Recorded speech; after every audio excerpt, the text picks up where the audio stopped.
I know when I'm hungry, Mhm. and that's the biggest thing. Can you please talk about the difference in those? Yeah, so hunger is a natural response that our ancestors, and I'm not getting into evolution, or that's not what I'm saying, but like hunger is a cue that you need to eat because your body knows that if you don't eat, eventually you'll waste away, and that's not good, right?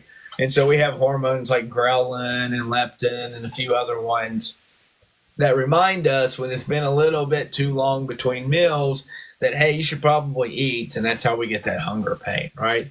So hunger is supposed to be a signal of deficiency in calories.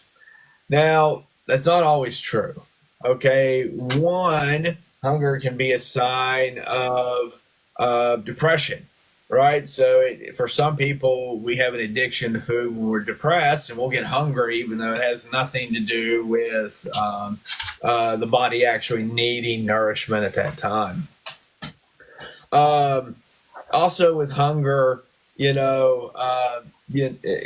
can be an addictive behavior. And so we got two lines of thought. You have hunger for survival, and you got hunger as a center in your brain that obsessed with the addiction to food. So that's what food noise is. It's actually that addiction to food, right? And that same sensors in your brain, that's where your sugar addictions, your opioid addiction, your alcoholism, your gambling, all of which are linked to those sensors in the brain that deals with binging.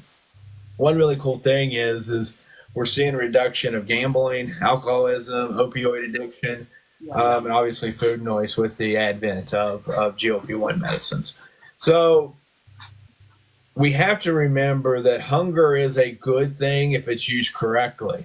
And maybe we'll talk about cortisol later. Cortisol is actually a good thing when used correctly. That's always something that people get confused about. And insulin's a good thing when it's used correctly, but we demonize some things. So we got to be able to separate the difference between hunger for survival purposes and hunger based off of the mental side of things, either the food addiction or